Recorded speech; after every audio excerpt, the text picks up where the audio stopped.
indeed, you're still with us. If you're just joining us, we have to say welcome. But then again, where have you been? It is the World Cup edition of ABC Sports. And indeed, we're telling you all that is happening. On today's show, I tell you something brilliant. It has since been happening, and of course, it will continue to happen. And we've since told you how the groups have been emerged and how they put them on pause and all of that have been explained.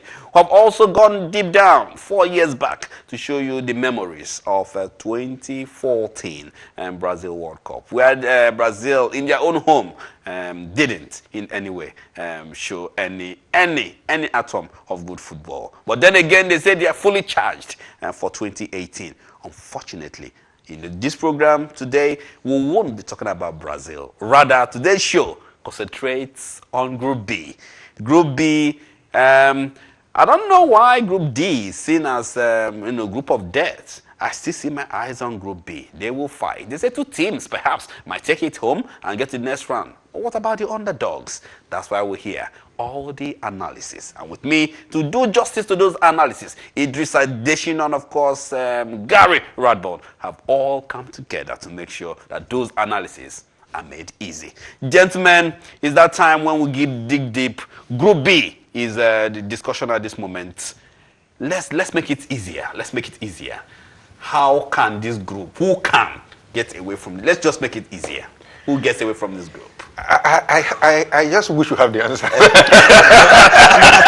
think, honestly, to me, I think it's going to be pretty clear that I can't see Spain and Portugal not going through. I mean, I think for Morocco and Iran to actually get to take the place to go through, that means either Spain or Portugal is not going to go through. And I can't see. I mean, Portugal are the current European champions. They've got a strength and depth in their team, which is quite phenomenal. They've got star talent. They've got solid players. They've got a great coach. Santos knows what he's doing. He knows the players well. He's built a good team around him.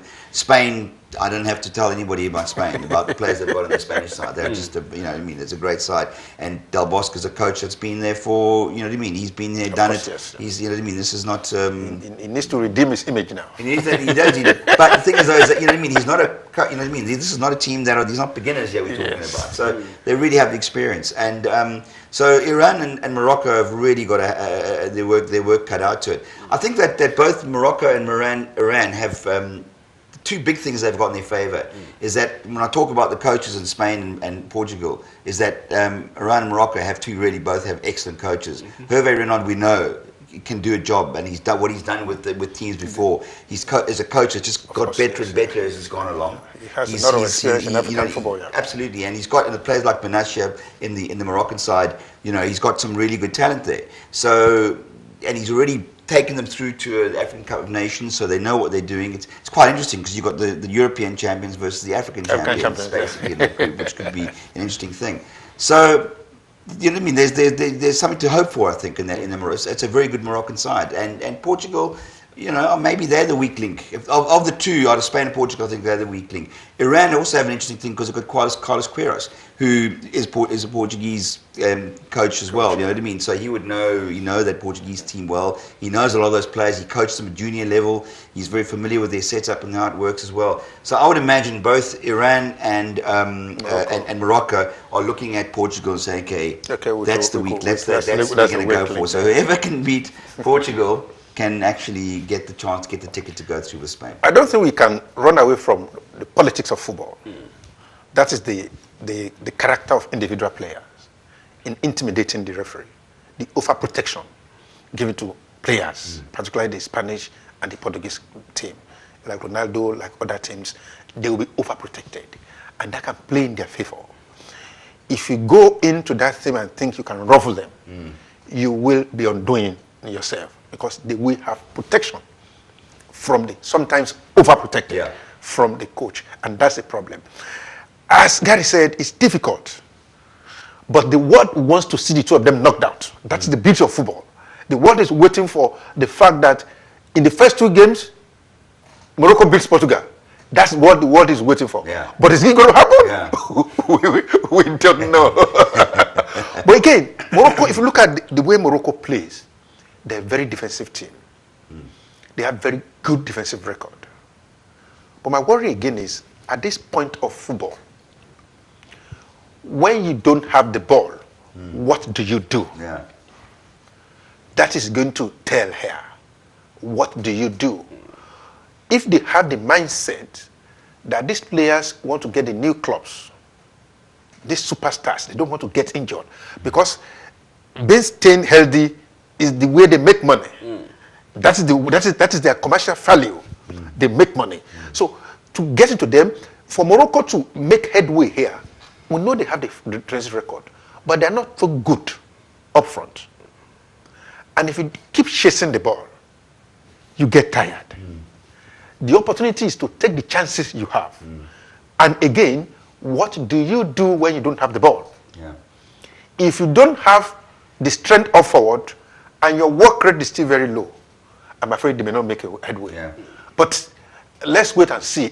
As I say, the world wants to see either of these superpowers get knocked out by any of this small team. No, because we saw this in the story of Iceland. Yeah. And it's still a fairy tale up to now. I tell you what, I mean, for whatever else you would say, even if I had money on it, I would love it if it ended up that it was Morocco and Iran that went Spain and Portugal knocked out. That would be fantastic. I mean, and I think a lot of people would be excited about that. That is going to be the in fact, if Morocco, even if they don't go out, if one of them should beat one in this championship, it's going to be wonderful. It's going to be told years to come.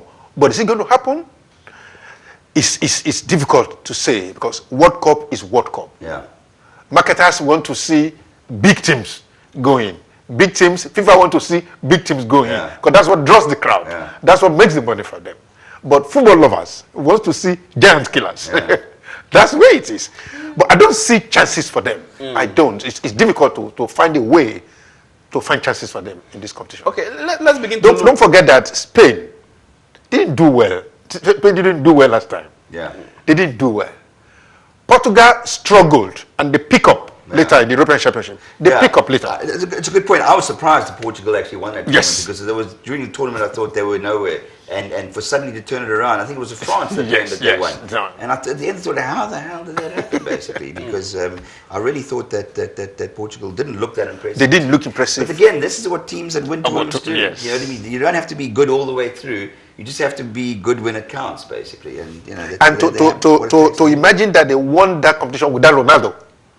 Yeah. They won it without, because Ronaldo got injured. That's right. He was injured. Absolutely, yeah. And they still managed to be beautiful. Yeah. So that tells you much about this team. They have ego. They have players. More importantly, they have the bench. Yeah. And you know what bench does in teams. Good. That is exactly what the problem is. Okay, if we have on this program right now decided to pull out Morocco, sadly, this is just to say to our Moroccan fans who are watching us right now, never mind them anyway. We love them. We love them. We love them to win. Yes, we love them to win. But let's X-ray between Portugal and Spain. Let's X-ray who gets that 9 points. That's schedule. I think Spain definitely. So we get 9 points. Yeah, Spain is still good. I mean, the team has changed. A lot of their stars in the past have got older and moved on, but they've got such a nice younger generation coming through. I think, to me, David Silva is still one of the most exciting players in the world. The fact that Manchester City have him and De Bruyne in the same team is just—it's ridiculous. I mean, that's just it should be a law against that kind of thing. You can't have two such good players in your team. But I mean, I think he's a most absolutely brilliant player, and he can win a game. He can create the thing. I think what's his name, the big man Costa up front, basically becoming. This could be the moment for he's been waiting for. He hasn't done well for Spain up till now. This could be the time when he comes into his own, and he's that kind of striker we're talking about, looking for a tournament that's going to have goals. Maybe he's the kind of player that can provide. I think they've got more in them, basically, in that Spanish team, and I think the Spain is looking a little better again after a bit of a quiet period. If you look at Costa, the African team, let's look at Morocco against Spain now. To have Morata against Morocco will be difficult for Spain, because they are a good defensive team. Yeah. They will shut him out. Yeah. But to have Costa, Costa is a bulldozer. It's a bulldozer. That's the language. To see that a Spanish team will say no to Morata, that tells you what's on the card. Yeah. We are not over-eulogizing them. No, that's not what we are doing. We are just looking at individual players. We are looking at what they can come up. Morata against, it's easier for Morocco to nullify Morata in height, in speed, but a player like Costa thrives when you want to cage him. Yeah. That is what he likes to do. Yeah, he doesn't like to be free. He likes to get into you, create problem for you. And a tinkle of an eye, if he successfully creates that problem, the back line of Costa will kill anything. Yeah. You're talking of Silva, they will kill anything. Good. Last time, as you rightly said, Ronaldo was nowhere to be found. But this time around, he looks set. Unfortunately, he was caged at the finals of the UEFA Champions League. But then again, when he play, there is Ronaldo of Portugal and Ronaldo of Real Madrid. Yes. Two separate things. But then again, don't take away from. He has to be like that, because this is the player he plays with every day in, day out. They know where he is. He has the setup is for him in Madrid. Anywhere he goes, he has the cast. Even when he falls off, to bring it back. The Portugal is not like that. They have to bring him in. There is no ego against him and his team. He earns more than them, but they are pal. Yeah. But the national team, there are so many small teams, so many small boys to him there. And you basically saw what he did in the European Championship. He was more like the coach in the final. Yeah, he was. He was suggesting that tells you must be a nightmare to work with, actually. It's probably why Zidane decided to leave. There's no room for me and Ronaldo. Let me just go. Although there have been talks about Zidane leaving, and now from 8 million or 5 million is now 50 million or thereabouts. So anyway, we don't want to go into that because we're in World Cup proper. Zidane has finished his World Cup. He has won it. It's wonderful for a manager who had no experience from somewhere to have won the Champions League. At a stretch, no single man has won it back to back before, but he didn't just win it back to back. At a stretch, 3 times at a stretch. But while we're on that tells you the kind of he has players. He brought in Bale. Do Africans have the bench when things are not going well? Can they bring a game changer? We have not seen it. Perhaps we'll talk about that when we're talking about African countries. Yeah, but then again, let's just go back to the group again. So Ronaldo, as I keep saying, he has seen, plenty trophies. Will this, this trophy? I want to believe this is. I want to believe that he has. This is his last World Cup. Yes, I want to believe. Perhaps. Yeah. And that things. You see, the beauty about him for teams against him is, it could motivate him, it could kill him. Yeah. The fact that you are playing your last World Cup can either kill you or motivate you. You may want to see that motivation to play against teams, but if they're able to take him out of that game, it could kill him. Yeah. But again, as we've seen in the European Champion, if you kill Ronaldo of a game, others are capable of doing the damage. No, absolutely. So, okay, gentlemen, just before we take this break on, Spain or Portugal? To head, see, what we're talking about, to head that group. Yeah. Spain will head that group. Yeah. Portugal will go second. I'd go Spain, definitely. To head the group. And I would say Portugal for second, but I think there's a good outside chance for Morocco. That Morocco. What would be your analysis on Morocco? If Morocco could take away, if in the 3 games they will play, if they're able to successfully beat Portugal, they have a good chance. That's the thing. They get to target Portugal as a win. Obviously, they must beat Iran, but they can beat Iran, and they have an outside chance of beating Portugal. I think that is of the top 2. Take Iran. The weakest Iran. Take 3 points. Yeah. Once you have the 3 points in your bag, you could get a draw against Portugal or beat them, and that takes them up straight away. Good. Gentlemen, you heard them. They have been making their analysis on who will get there when it comes to the qualifying to the next round. The gentlemen I have in the studio have suggested that it's going to be Spain and Portugal, while Iran and Morocco cries home. And we'll see how all of that will pan anyway. But before they start, one thing is sure. Without the round letter game, without the round letter ball, I mean, what is the essence of being in the stadium anyway? So most of you have been asking, new ball to the World Cup? Yes, of course there's a new ball to the World Cup. I have one of them here. How is it designed? Of course, allow me, give me that pleasure. I'm so happy to tell you how the World Cup for 2018 is designed. We'll do this, we'll come back. Of course, the World Cup analysis. Gary Idris is here with me. Stay with us.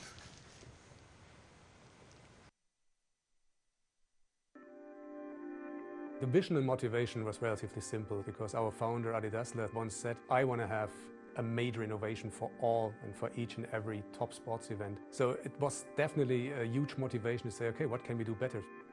We wanted to live up authenticity to progression. So really go back to our roots and spice that up with modern elements. For 48 years, we did provide the official match ball for the World Cup. And in 1970, we started with a Telstar. And this Telstar was absolutely unique in its white and black blocking and best possibly visible on black and white TV. So in the end, it really created an iconic element and an iconic moment. We used the Telstar and then found out, okay, how could a design in motion look like on a new ball? And if you take a look at the new Telstar... That's it, and I'm being told that time will not permit me to actually give you a full dose of that. So that's the show for today. But remember, we're still here with the World Cup analysis, and of course, Idris, and of course, Gary. You guys have been fantastic today. I heard all your analysis. Thank you for coming. Don't blame. We want Morocco to go through. That's the show, gentlemen. Very big thank you to all of you who have made sure that the program comes up. Uche, Femi, name all of them. They have been at the back of the studio, making sure that this all go very well. Join us again when another 1 hour will be spent talking World Cup Russia 2018. I haven't changed my name. I won't. On the day I do, you will be the first to know. Chris Bukwal is my name. So long, everybody. Bye-bye now.